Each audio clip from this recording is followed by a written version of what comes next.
Nosso convidado de hoje é o Dr. Fernando Salles, advogado e escritor. Também escreveu um livro recentemente sobre startups. É um prazer tê-lo conosco. Prazer é meu.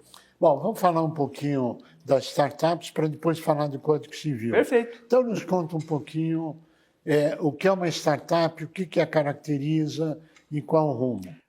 Então, startups é um nome que se deu para essas empresas de tecnologia iniciantes, né? Então, a gente tem os exemplos tradicionais do Yahoo, começou assim, o Google, né? E deram a essas empresas o nome de startups.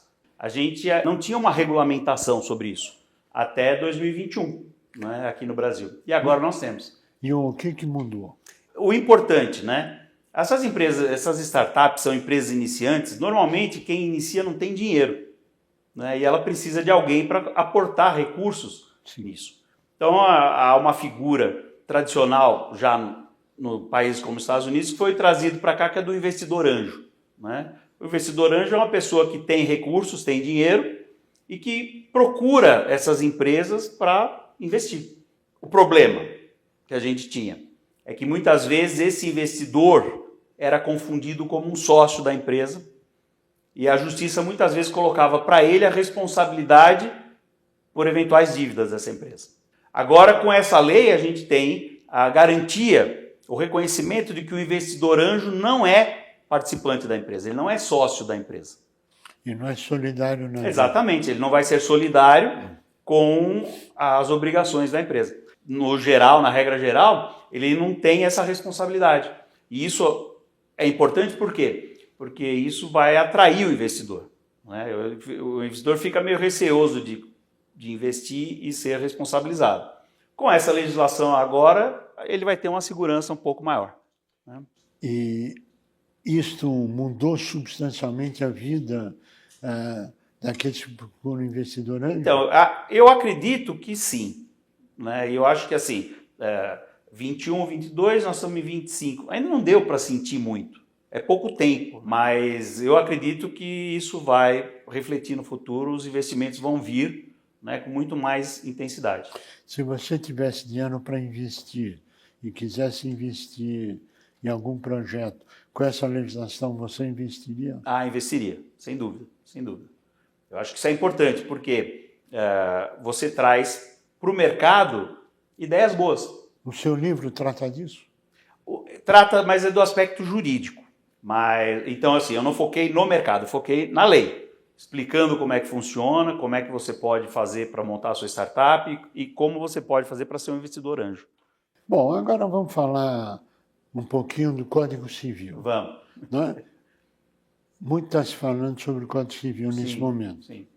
O que já mudou e o que é projeto de lei? Há uma intenção de mudar significativamente o Código Civil.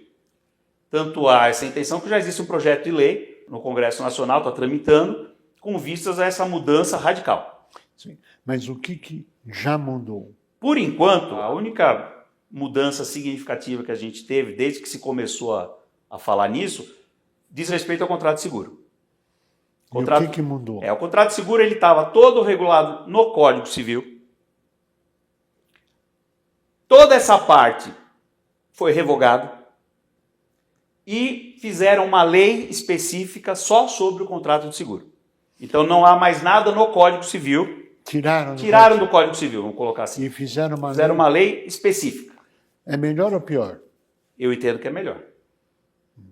Sempre que você tem uma lei que é específica para um determinado segmento, isso é melhor.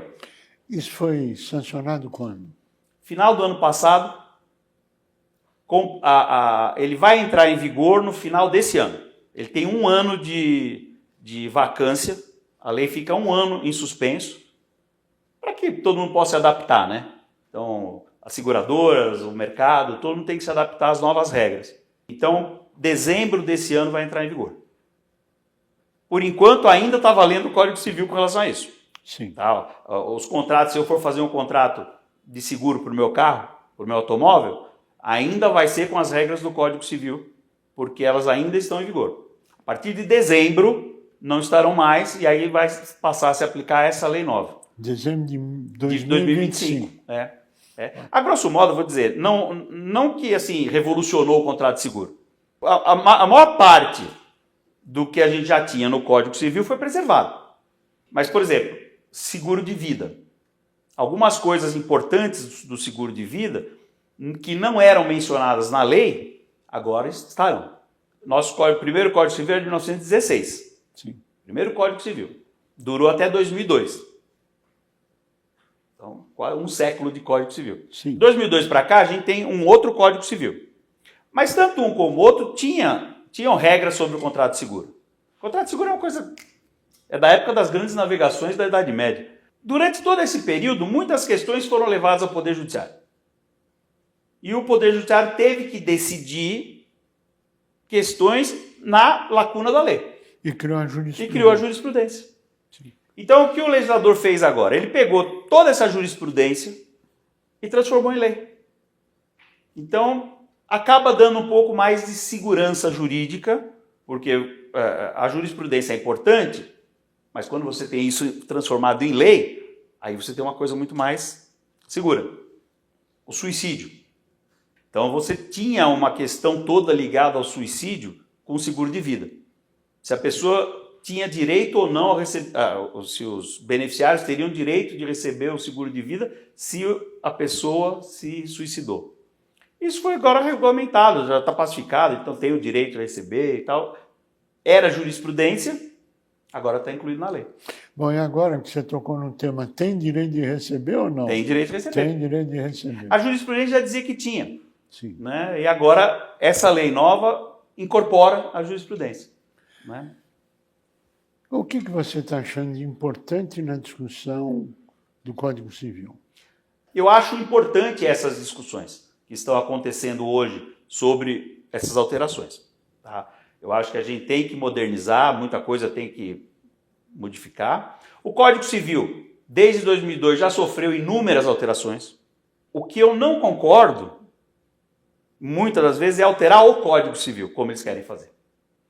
Eu acho que a legislação tem que ser criada, uma legislação específica. E não ficar introduzindo um monte de coisa no Código Civil, porque você vai inchar a lei vai ficar inchada, e toda lei que é muito inchada acaba tendo, assim, de ser descartada. Por exemplo, o contrato de seguro. Esse que eles fizeram. Né? Fizeram o correto. Discutiram mudança, era para mudar o Código Civil, resolveram fazer uma lei à parte. Né? Então, ótimo. Então tem coisas que a gente não tem que colocar no Código Civil. Por quê? Porque você vai querer regular tudo numa única lei? É impossível. A sociedade evolui. Evolui. A legislação sempre acaba vindo a reboque. Sim. Às vezes com atraso. Às vezes contrário, mas ela vem, motivado pela mudança da sociedade. Exato. Muito bem. O que muda você ter essa mudança no Código Civil ou numa legislação à parte, de acordo com a sua avaliação, para que as pessoas entendam? Sim. O Código Civil é uma lei consagrada.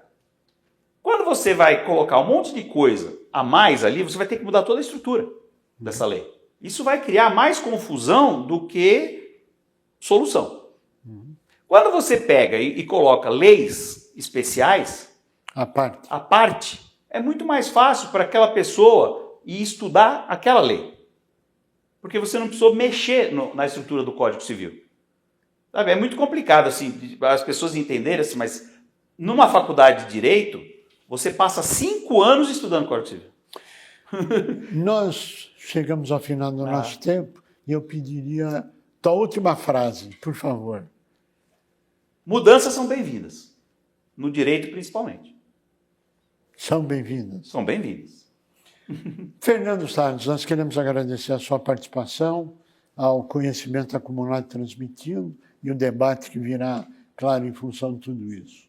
E a evolução da sociedade, esperamos que seja perene por séculos e séculos. A você que esteve conosco, nosso mais profundo agradecimento, com a certeza que estaremos juntos na semana que vem. Até lá.